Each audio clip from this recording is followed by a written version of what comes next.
Hello friends friends సరదాగా సీట్లో నేను బస్సులో పోయేటప్పుడు షూటింగ్లో సరదాగా తీసిన వీడియో చూడండి ఫ్రెండ్స్. ఎలా ఉందో చూడండి. దుబాయ్ కనబడుతుంది మొత్తం సిటీ, హైటెక్ సిటీ. ఒకప్పుడు రేకులు తోటి చిన్న చిన్న ఇండ్లతోటి ఉంటుండే హైదరాబాద్. ఇప్పుడు చార్మినార్ మించిపోయింది హైటెక్ సిటీ. చూడండి ఎలా ఉందో కదా. ఒకప్పుడు డబ్బు సంపాదించాలంటే బొంబాయికి పోయేవారు.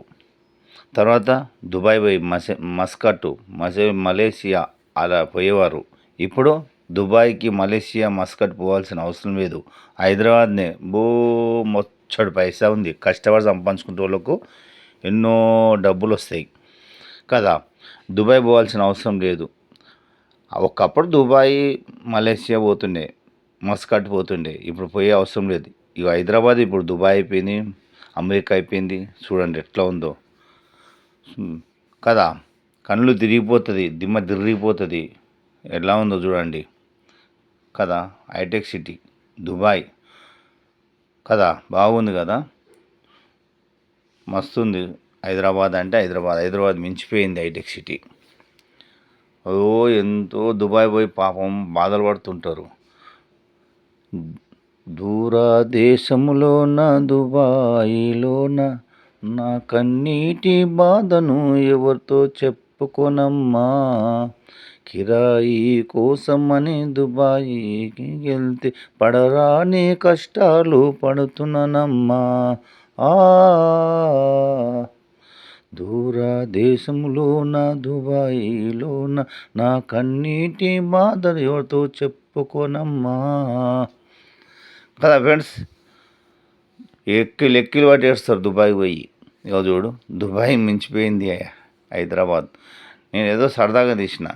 చూడు ఇంత పబ్లిక్ ఏడికలు వస్తుందేమో. బయట రాష్ట్రాల నుంచి వస్తే హైదరాబాద్లో ఎండిపోయినారు.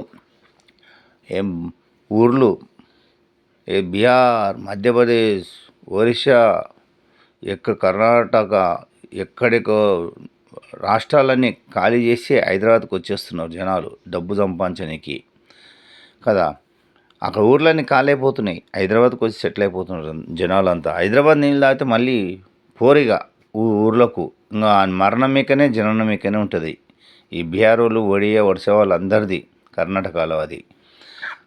హైదరాబాద్ మించింది ఇంకేది లేదంటున్నారు అందరూ కదా ఫ్రెండ్స్. ఎలా ఉంది, బాగుందా? అన్మగించు రాజా, అన్మగించు రాజా, హైదరాబాదులో సుఖాన్ని అనుభవించు రాజా. రాష్ట్రాలన్నీ వదిలేసి హైదరాబాద్ సెటిల్ అవుతున్నారు. మన హైదరాబాద్ వాళ్ళు ఏమో హైదరాబాద్లో బతకండి రా బాబు అంటే పంచాయత కాదు. మన తెలంగాణ వాళ్ళకు తాగుతారు, 2 మీద వంతారు. బయట రాష్ట్రం నుంచి వచ్చి కష్టపడతారు. 10,000 మన తెలంగాణ వాళ్ళకు 10,000 అయితేనే చేస్తారు. ఇక్కడ మన బయట రాష్ట్ర వాళ్ళు 5,000 చేస్తారు. వాళ్ళకి ఎట్లా పని కావాలా. మన తెలంగాణ వాళ్ళకు మందు కావాలా, తాగాల, తినాలా, పండుకోవాలా. పెళ్ళాళ్ళేమో బయట డ్యూటీ పోతారు, మొగోళ్ళేమో ఇంట్లో వండుకుంటారు. అట్లా మన తెలంగాణ వాళ్ళది. బయట రాష్ట్ర పిల్లలు వచ్చిన ఆడోళ్ళు, మగోళ్ళు కష్టపడతారు. పైసా కూడా పెట్టి ఊర్లోకి పంపుతారు వాళ్ళు. ఎందుకంటే వాళ్ళకు పైసలు తెలుసు. మన తెలంగాణ వాళ్ళకు తాగాల, తినాల, పండాల, గదొకటే తెలుసు. గట్లుంది అందుకని మన తెలంగాణ వాడు ఎప్పుడూ బాగుపడాడు. భూమి మనది, పరిపాలనేమో అంది. మన భూమి కొనుక్కుంటాడు. ఇక ఫ్యాక్టరీ కడతాడు. కట్టినాక దానికి వాచ్మెన్ డ్యూటీ మనల్నే పెడతాడు. దానికి వాచ్మెన్ అయిపోతాం ఇక మనమే కదా. భూమి మనది, ఊరు అనేది. అట్లుంది హైటెక్ సిటీ చూడు ఎట్లుందో. మన తెలంగాణ వాళ్ళకి తెలివి తక్కువ, బయట రాష్ట్ర వాళ్ళకి తెలివి ఎక్కువ. ఎందుకంటే వాళ్ళకి పైసలు తెలుసు. చూడు ఎట్లా ఉందో. ఇక మనం హైదరాబాద్ అంటాం. హైదరాబాద్లో రూపాయి సంపాదించక చేత కాదు మనకు. బయట రాష్ట్రం నుంచి వస్తున్నారు, డబ్బు సంపాదిస్తున్నారు, కష్టపడుతున్నారు, సంపాదిస్తున్నారు. చూడు ఫ్రెండ్స్, ఒకప్పుడు హైదరాబాద్ ఏం లేకుండా నేను ఒక సైకిల్ మీద తిరుక్కుంటూ దాని చుట్టూ తిరిగిన. హైటెక్ సిటీ చుట్టూ శిల్పారామం పక్కన ఉంటుంది. సైకిల్ దొక్కుకుంటూ దాని చుట్టూ తిరిగిన. పెద్దమ్మ గుడికి వచ్చినుంటి ఒకసారి. అదే తిరిగిన. అదంతా ఎర్రమట్టితో ఉండే అప్పుడు. నేను అదంతా తిరిగి చూసిన. ఇప్పుడు చూడు, అబ్బాబాబాబాబా, ఒక్క 25 సంవత్సరాల పాటు నేను డెవలప్ అయింది హైదరాబాద్. అమ్మ హైదరాబాదా మజాక, నా తగ్గేది లేదంటుంది హైదరాబాదు. అబ్బాబ్బా ఏం జనాభా బాబు. చూడు జనాభా. మోటార్లు, బంగ్లాలు. చూడు ఎట్లా ఉన్నోడు సంపాదించేటోడు సంపాదిస్తూనే ఉన్నాడు, లేనోడు లేక ఏడుస్తూ ఉన్నాడు. బాబా బాబా ఏం పబ్లిక్ రా బాబు, ఎట్లా పుట్టుకొస్తుంది పబ్లిక్. జనాభా పెరుగుతూ ఉంది కానీ భూమి మాత్రం పెరుగుతలేదు కదా. జనాభా పెరిగిపోతూ ఉంది. జాగ దొరకడం కష్టం హైదరాబాద్లో. ఊర్లో పోంటే ఎకరాలు 20 ఎకరాలు, 10 ఎకరాలు, 30 ఎకరాలు ఉంటాయి. కానీ అది హైదరాబాద్లో ఒక ఇల్లుతో సమానం. హైదరాబాద్లో ఒక ఇల్లు ఉంటే చాలు. ఊర్లో ఎన్ని ఎకరాల భూమి ఉంటే ఏం లాభం కదా. దిమ్మ తిరిగిపోతుంది. నేను సరదాగా తీసిన బాబా ఏం కార్లు, ఏం పబ్లిక్, డబ్బు ఎట్లా చూడు. డబ్బు ఉన్నోనికనే డబ్బు వస్తుంది, లేనికనే ఉండదు. కానీ ఉన్నోనికనే ఉంటుంది. చూడు కార్లు చూడు, బాబా ఏం బండ్లు, ఏం బైకులు. జాగ సరిపోతలేదు. ఒక్కొక్క ఇంట్లో 4 కార్లు, 4 బైకులు ఉంటున్నాయి. ఏడ జాగ సరిపోతుంది చూడండి ఫ్రెండ్స్. జాగ సరిపోతలేదు, రోడే సరిపోతలేదు. ఇంకా డబల్ వేసినా కూడా సరిపోదు. ఏం పబ్లిక్ పెరిగిపోతుందంటే ఈ సిటీలో. సరదాగా నేను తీసిన వీడియోలు ఇవన్నీ. ఏం పబ్లిక్. హైదరాబాద్ మజాకన బాబా. ఏ దుబాయ్ పనికి రాదు, మలేషియా పనికి రాదు, అమెరికా పనికి రాదు. హైదరాబాద్ అందాలు, హైదరాబాదులో ఉన్న అందాలు చూడండి ఫ్రెండ్స్, చూసి అనుభవించండి. మన జీవితం కూడా మనం అట్లా పైకి రావాలని కోరుకోండి. ఎందుకంటే కష్టాన్ని నమ్ముకున్నవాడు ఎప్పుడు పైకి వస్తాడు, కష్టాన్ని నమ్ముకున్నవాడు ఎప్పుడు అడకతిని బతాడు. అందుకే కష్టపడు రాజా, సంపాదించు రాజా, దుబాయ్ని లాగా తయారు కావు రాజా. దుబాయ్ లాగా ఉంది, అమెరికా లాగా ఉంది, లండన్ లాగా ఉంది. ఈ పిల్లల్ని వదిలేస్తారు హైదరాబాద్లో, దుబాయ్కి, అమెరికాకు, మలేషియాకి వెళ్ళిపోతారు. వాడు వచ్చే లోపల పెళ్ళం ఇక ఉల్టా పల్టా జరుగుతుంది. ఇక అవసరం మారా బాబు. పిల్లల్ని ఉద్దేశి దుబాయ్ పోయి డబ్బు సంపాదించుకొస్తావు. ఇక్కడ పెళ్ళమేమో ఆ మాడిందాట రంగులాట ఆడుతుంది. నువ్వు దుబాయ్ పోయి అంత సంపాదించుకొచ్చినా ఏం లాభం రా బాబు. అందుకే పిల్లల్ని ఎంట పెట్టుకొని పోతే దుబాయ్కి. పిల్లలతో బతుకు హాయిగా. పెళ్ళని ఇడిచిపెట్టి సంపాదించిన సొత్తు ఏమి నీకు ఆత్మకు శాంతి ఉండదు. సొమ్ము ఒక్కరిది, సోకు ఒక్కరిది అవుతుంది. అప్పుడు వద్దు. పిల్లలతో సంతోషంగా ఉండాలంటే పెళ్ళాన్ని పెట్టుకొని నువ్వు దుబాయ్ పోతావో, మలేషియా పోతావో, ఎక్కడ పోతావో పో. కానీ పెళ్ళాన్ని విడిచిపెట్టి మాత్రం పోకు నాయనా. ఆగం సిరాతే ఎత్తావు మరి. చూడు బ్రిడ్జిలు ఎంత పెద్దగా ఉన్నాయి. బాబా ఏం బ్రిడ్జిలు రా. కన్నులు అదిరిపోతాయి. 2 కన్నులు సరిపోతలేవు ఈ హైదరాబాద్ జూనికి. అంతంత విశాలమైన రోడ్లు, విశాలమైన బిల్డింగ్లు, పెద్ద పెద్ద భవనాలు.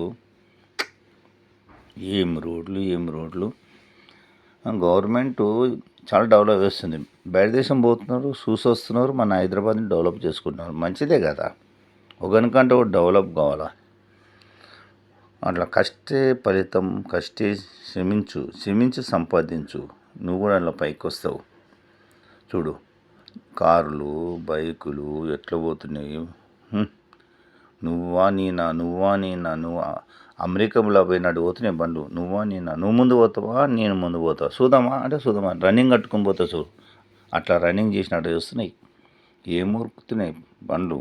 నువ్వు ఉరుకుడు, నేను ఉరుకుడు అన్నట్టు అయింది. బాబా ఏం పబ్లిక్. చూడు బ్రిడ్జిలు చూడు ఎట్లుందో. ఇక చూసినారా యూనివర్సిటీ. అందులో చదువుకున్న వాళ్ళంతా మేధావులు అయిపోయినారు. చదివించండి పిల్లలకి, మంచి తెలివి పెరుగుతుంది. చదువుకుంటే తలరాతనే మారుతుంది. చదువు లేకపోతే రోడ్డు మీద అడకతిని బతకాల్సి వస్తుంది కూలినాలు చేసుకొని. చదువుకుంటే మనం పిల్లల భవిష్యత్తే మారిపోతుంది. అందుకని పిల్లల్ని చదివించండి. పేదోడు అంటే రిక్ష కొట్టి, అది కొట్టి, ఇది కొట్టి సగం చదివిస్తాడు, సగం చదివించలేడు. కానీ మీరైనా మీ తల్లిదండ్రులు సంపాదించిన ఆస్తి ఉంటుంది కదా, మంచిగా పెట్టుకొని మంచి చదువుకోండి, డెవలప్ కాండి, ఇంజనీర్లు కాండి, డాక్టర్లు కాండి, లాయర్లు కాండి. పేదవాడిని మాత్రం మర్చిపోకండి. పేదవానికి సాయం చేయండి. ఎందుకంటే నీ ఇల్లు కట్టాలన్నా, నీకు కారు దోలాలన్నా ఓ పేదవాడే. అందుకే పేదవాడిని తక్కువ అంచనా వేయొద్దు. వాడు శ్రమిస్తేనే కదా నీ ఇల్లు తయారది, నీ కారు నడిచేది, నీ బైక్ నడిచేది. నువ్వు కూర్చొని తింటూ బొజ్జ వేసుకొని బొర్ర ఇంత పెద్ద 6 నెలల కడుపు ఉన్నట్టు ఉంటుంది, వేసుకొని కూకుంటావు. వాడే కదా కష్టపడేది. అందుకే పేదవాడిని తక్కువ అంచనా వేయొద్దు. వాడు కష్టపడితేనే కదా నీ కడుపు నిండేది. పేదవాడు రైతును కూడా తక్కువ అంచనా వేయొద్దు. రైతు పంట పండిస్తేనే మనం తిని బతుకుతాం. రైతు పండియకపోతే మనం తినలేము. చూసినావా ఎంత పబ్లిక్ పెరిగిపోతుందో. ఒకప్పుడు మొగోళ్ళు ఎక్కువ ఉంటుండే, ఆడవాళ్ళు తక్కువ ఉంటుండే. ఇప్పుడు ఆడవాళ్ళు ఎక్కువైనారు, మొగోళ్ళు తక్కువైనారు. చూడు పబ్లిక్ ఎట్లా పెరిగిపోతుందో. ఆడ జనాభా ఎక్కువైపోయింది. అప్పుడు ఆడవాళ్ళకి చదువు ఉండకపోతుండే, ఇంట్లోనే ఉండాలి, బయటికి రావద్దంటుండే. మొగుడు ఒక్కడే కష్టపడాలంటుండే. ఇప్పుడు ఆడ మగ ఇద్దరు కష్టపడుతున్నారు. కష్టపడితేనే కానీ కడుపు నిండుతలేదు ఈ కాలంలో. అందుకే మగవాని కంటే ఎక్కువ ఆడవాళ్ళే కష్టపడతారు. మనం అనుకుంటాం కానీ ఆడవాళ్ళు ఎక్కువ కష్టపడతారు. అలా తక్కువ అంచనా వేయొద్దు. భూతల్లి ఎట్లనో ఆడవాళ్ళు కూడా అంతే. వాళ్ళు చాలా కష్టపడతారు పాపం. పొద్దుగాల నుంచి సాయం వరకు కష్టపడతారు. మనం ఒకసారి కింద కొంచెం ఆఫీస్కి పోతాము, వస్తాము, అలసిపోతాము, ఇక చేత కాదు, మంచం మీద ఒరుగుతాం. కానీ వాళ్ళు పొద్దు నుంచి సాయంకాలం వరకు అన్నం వండుతారు, కూర వండుతారు, బట్టలు పిండుతారు, మనకు సేవ చేస్తారు, పిల్లల్ని చూస్తారు, మంచి చెడ్డ అన్నీ చూసుకుంటారు. చాలా కష్టపడతారు వాళ్ళు. మనకంటే మగవాళ్ళ కంటే ఆడవాళ్ళు ఎక్కువ కష్టపడతారు. ఫ్రెండ్స్, ఎంతో కష్టపడి ఈ వీడియో తీసిన ఫ్రెండ్స్. మీకు నచ్చినట్టయితే ఒక్క లైక్ కొట్టండి అంతే. ఒక లైక్ కొట్టండి. ఎంతో కష్టపడి తీస్తున్న వీడియో ఫ్రెండ్స్. లైక్ చేయండి. గంటరాజా